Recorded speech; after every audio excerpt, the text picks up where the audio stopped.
Welcome to Living Marvelously with me, Laurie Jonas. This is the show where we unleash the marvelous potential in every woman. Are you ready to dream big and leap into a life you love? Don't let the expectations of others choose for you. Step out of your comfort zone and learn how to create what your life looks like.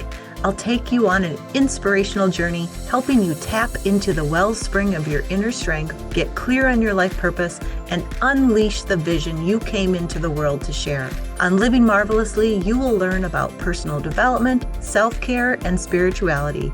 And together, we will connect with others, sharing their unique energies, and learn to create a world that allows everyone to shine. Living Marvelously starts now.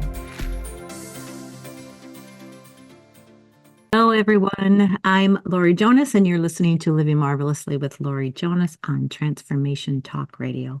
Stay with me for the next 30 minutes as we discuss setting boundaries. So be sure to join me every second and fourth Thursday at 10 a.m. Central Standard Time, and we'll have some great discussions on how to use your inner power to make your life marvelous. All right. Today, we're talking about a topic that is crucial for making your life marvelous. It's setting boundaries. You know, whether it's saying no to some extra commitments or just protecting your personal space or setting boundaries to help you maintain your mental health or to live more authentically. Let's talk about all of that, and maybe we're going to talk about how to deal with people who push back when you set boundaries, and we're going to talk about what you're going to set boundaries around. So we've got a lot to get to in the next 30 minutes. But first, I always like to make sure we're on the same page. So what are boundaries and why are they important? So think of boundaries as the protective shield around your energy. So just like a beautiful garden needs a fence so that the critters don't come in to keep out all those unwanted visitors, and you want the flowers to thrive, your personal boundaries help you flourish. Because without them, we risk really depleting our energy and losing our sense of self and really feeling disconnected from our true desires. Because we are all energy beings, and beyond our physical bodies, we've got this incredible energy buzzing inside us, influencing everything we do. And it is our vibration and how we connect to the world around us. So just like we take care of our bodies, we also need to protect and preserve our precious energy. And I've done this experiment before with you, but I just really love it so you can feel the energy that's around you. If you just put out your hands and just notice, feel into the top of your hands, and can you feel some energy swirling? You know, like I said, I've done this before, and just making sure you understand how we're all connected and that energy is swirling and reaching out to other people. But that's the energy you're taking care of. So when it comes to our daily interactions, we can classify people into two categories. There are energy givers and there are energy takers. Energy givers are the individuals who uplift us and inspire us, while the energy takers are those who leave us feeling drained and exhausted. If you know anything about human design, which I absolutely love, our energy it's how we connect with everyone. And when you're not using your energy correctly, it's going to drain you. And when you are doing the things that you love, your energy is just going to shine. And that's the kind of thing that we're talking about here. It's protecting that. So understanding the difference between those two types of people can help you manage your energy levels and improve your overall well-being. So energy givers are individuals who exude positive and leave you feeling invigorated. They're typically solution-focused and have a can-do attitude. When you interact with energy givers, you feel inspired and motivated to take on challenges. And these individuals tend to be genuine and authentic, and they radiate positive energy. And my whole goal in life is that I am an energy giver when I am doing these shows. I want to inspire you. I want to give you energy to go out there and live your most marvelous life. But examples of energy givers include friends who are supportive, who are encouraging, colleagues who are solution-oriented and collaborative, or family members who are positive and uplifting, and they just feel good to be around.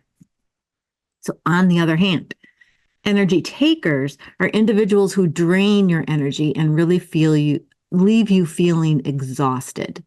They tend to be pessimistic. They often complain or criticize.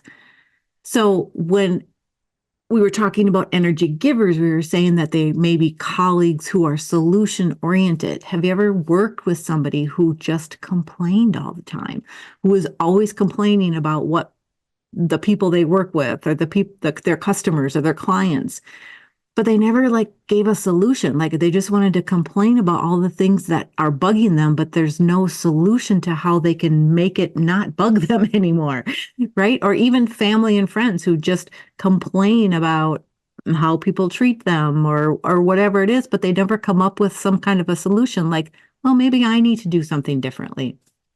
That's the difference between a giver and a taker. So examples of energy takers include friends who are constantly complaining. Are you ready to create colleagues who are always negative? Create your marvelous critical, life.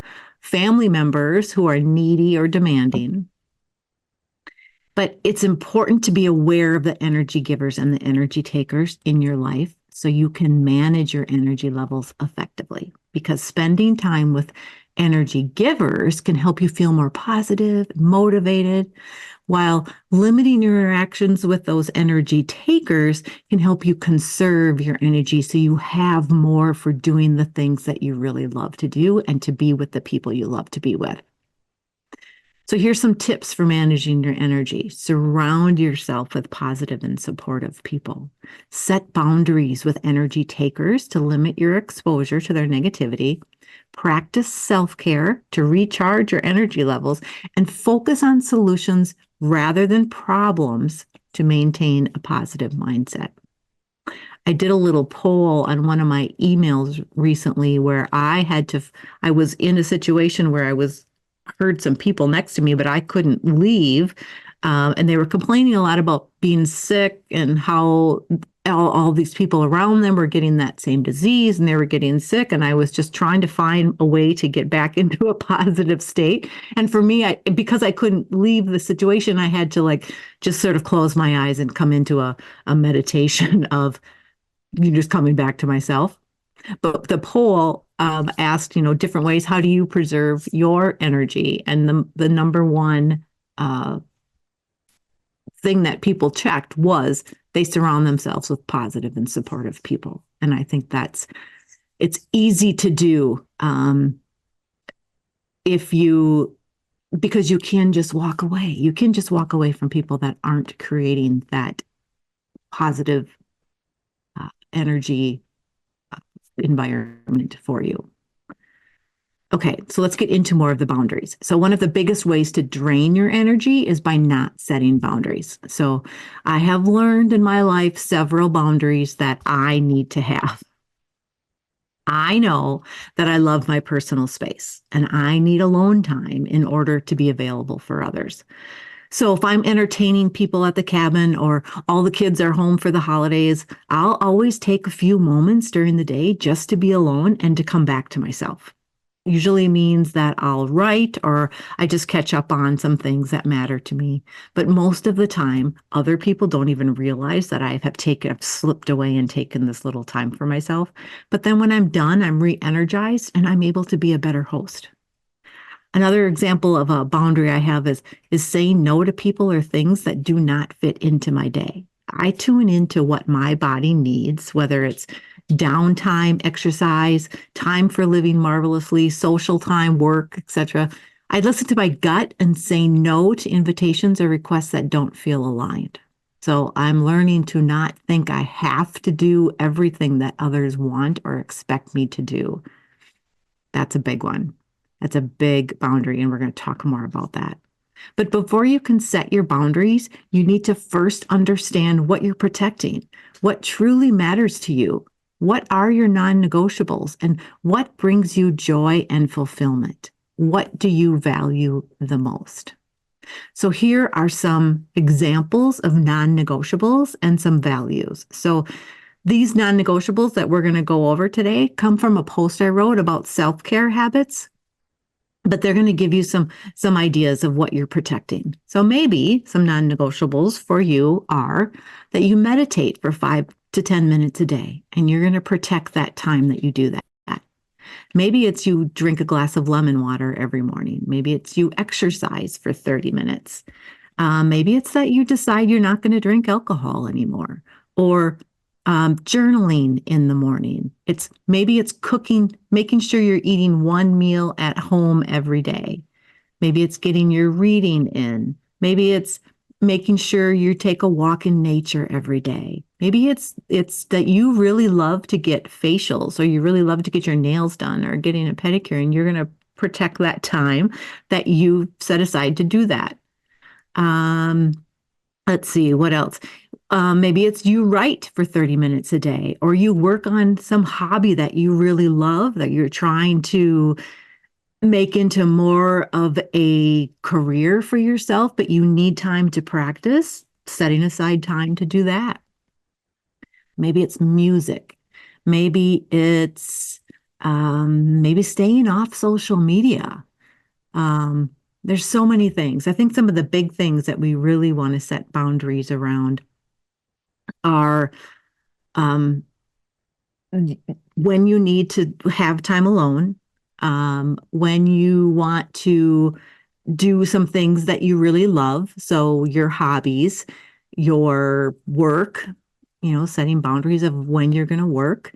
Because I think what happens is we decide if you can get clear on what you really want in life, right? One of my biggest things is you have to know what you want in order to protect that boundary to get there. So if you don't really know what you want, you don't even know what you're protecting.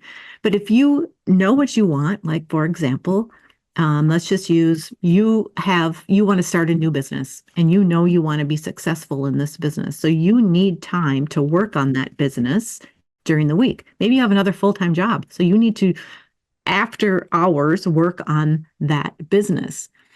You might have to say no to people a lot more than you used to. You might have to tell people you can't help them as much as you could. You might have to just not be available. And that can be really hard for both yourself and others. Okay, core values. So also what you're doing is you're protecting the core values that you have for yourself. And core values allow you to prioritize what's important to you, to spend your time and energy on things that nurture your values.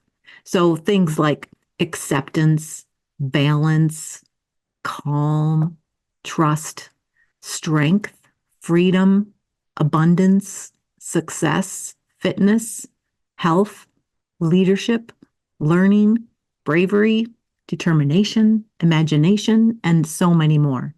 So, for example, if one of your core values is health, maybe a part of that for you is that you've decided not to drink alcohol anymore. And so one of the boundaries you have to set is that you're not going to allow other people to peer pressure you, or you're not going to put yourself in situations that people are drinking a lot, and maybe you just have to decide to say no. So once you've identified all these core values, then you got to communicate them clearly and confidently. And it might feel uncomfortable at first, but remember, you are worthy of respect and consideration. So here's a real simple framework to help you get started. Be clear and direct. Use statements to express your needs. For example, I need some time to recharge after work, so I will be unavailable from 6 to 7 p.m. Stay firm. People may push back against those boundaries and be like, oh, just this one time, can't you do it? And you're going to say, nope, I can't. I need that time from 6 to 7 p.m. Practice self-care. Setting boundaries is really an act of self-love. So make time for activities that nourish your soul and make you feel good and replenish you, and then seek support from people around you. Surround yourself with people who respect those boundaries and really encourage your growth. So there are so many benefits to setting boundaries, but we need to take a break right now. And when we come back, we're going to talk about some of those benefits and some ways for you to challenge people who are challenging your boundaries. So we will be right back.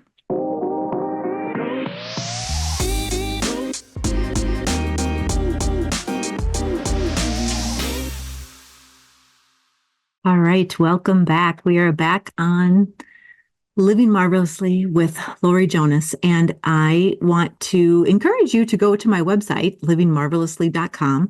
I'm actually at 299 blog posts, lots of information to hopefully inspire you and encourage you to go after, unleash your greatest potential, and live your marvelous life. I'm really thinking about my 300th blog post and what I'm going to write in that one, so stay tuned. But let's get back to boundaries. So there are many benefits to setting boundaries that help you live this marvelous life that you are creating. And first, setting boundaries significantly improves your mental health, because when you can establish clear limits, you reduce the amount of stress and anxiety in your life. You're not worried about when you're going to get something done. You're not worried about how people are going to, well, you hopefully setting boundaries, you're respecting yourself with these boundaries, and you're not worrying about what other people are going to think, because these are your boundaries. You're no longer worried about overcommitting or feeling overwhelmed by other people's demands. And that leads to a calmer, more centered state of mind.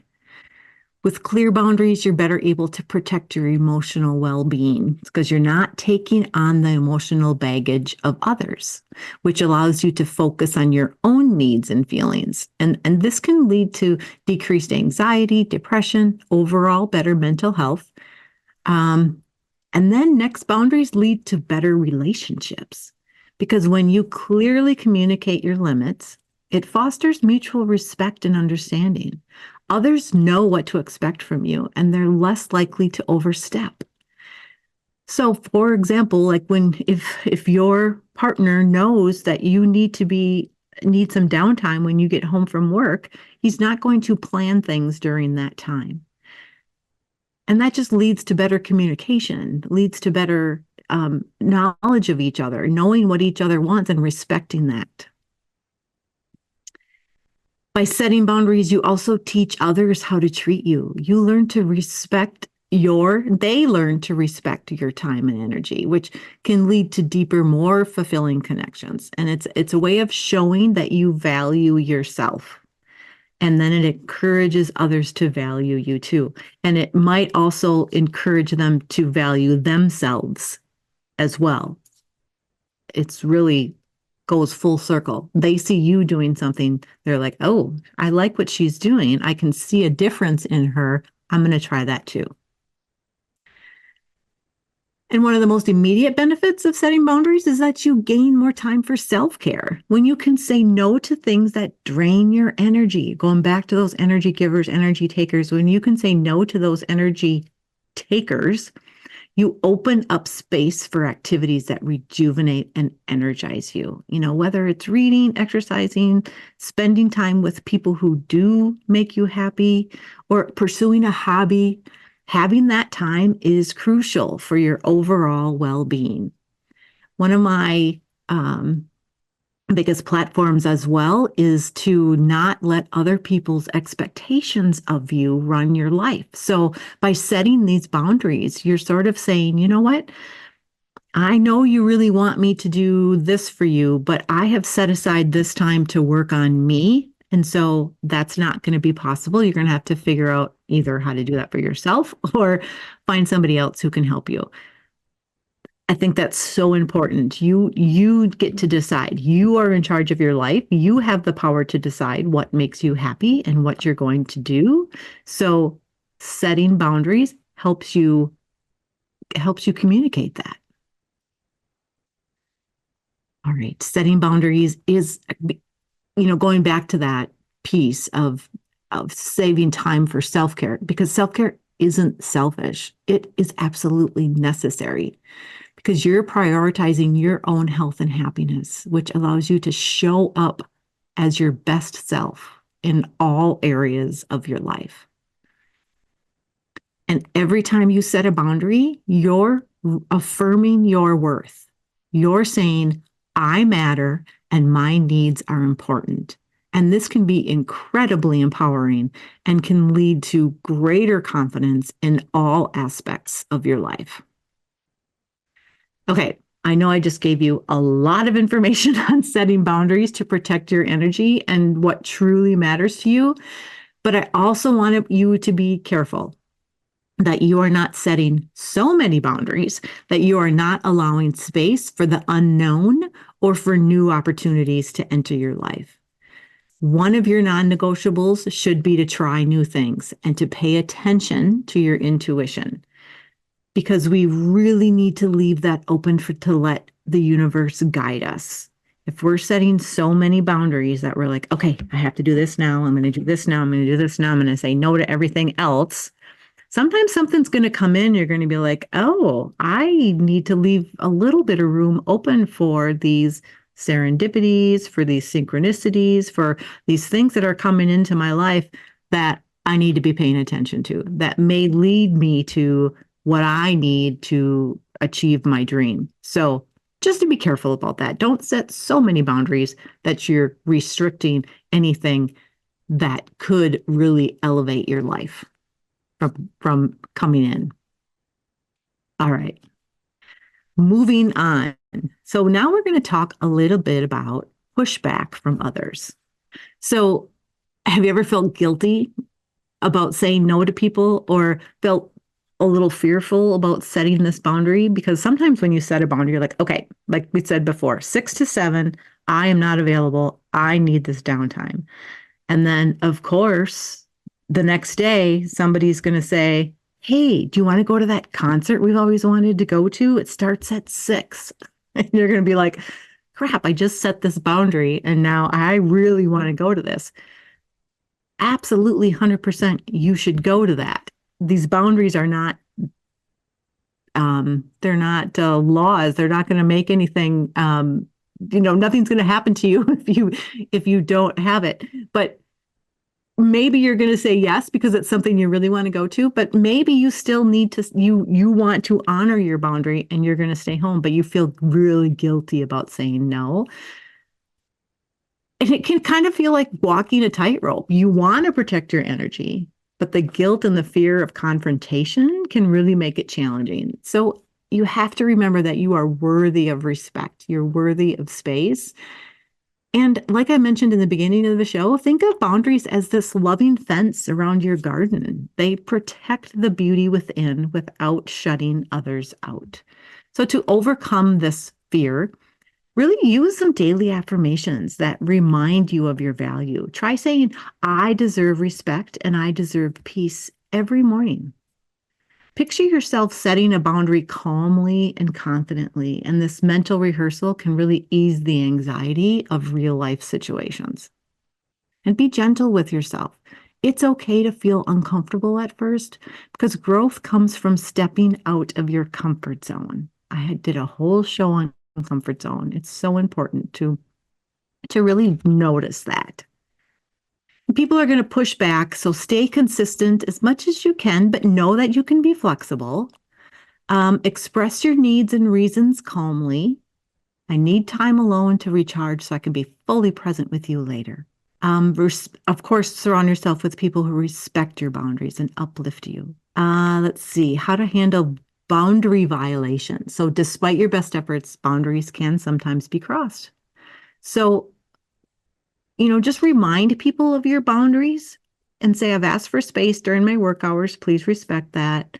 Outline the consequences of these continued violations. We're not teachers, but, just to be careful. So, remember, setting boundaries is an act of self-love. It's about creating a life where you can thrive, where you can be filled with joy and fulfillment. And you have the power to shape your reality. And that's what we're talking about here. It all starts with honoring your needs and your desires. So start with figuring out what your non-negotiables are, figuring out what your values are, and figuring out what you are protecting. All right. This is what's going to help you live a life that makes you happy while respecting and giving space to everyone else to do the same, right? Everyone should be doing this for themselves. We are at the end of the half hour here, so I need to wrap up, but I just want to say that this is all about self-love and it's about creating that life where you can thrive. So keep shining your light and never forget that you are deserving of all the respect and the peace that you seek. So thank you for tuning in to Living Marvelously today. I hope I've inspired you to set some boundaries that you can live your best life. Reach out to me if you need more help. I'd love to help you. And please join me every second and fourth Thursday at 8 a.m. Pacific time. Next time on Living Marvelously, I'm hoping to have a guest with me, Heather Orangia, and we're going to talk about self-care for women who feel overwhelmed in midlife. And I will see you then. Thank you for listening to Living Marvelously with me, your host, Laurie Jonas. Tune in next time to unleash the marvelous potential in every woman, every second and fourth Thursday at 8 a.m. Pacific on TransformationTalkRadio.com as I help you choose a life that you are passionate about. Learn to embrace your unique self, dream big, and leap into what you choose to have your marvelous life look like. Together we create a world that allows everyone to shine. For more information, visit livingmarvelously.com. That's livingmarvelously.com. See you next time on Living Marvelously.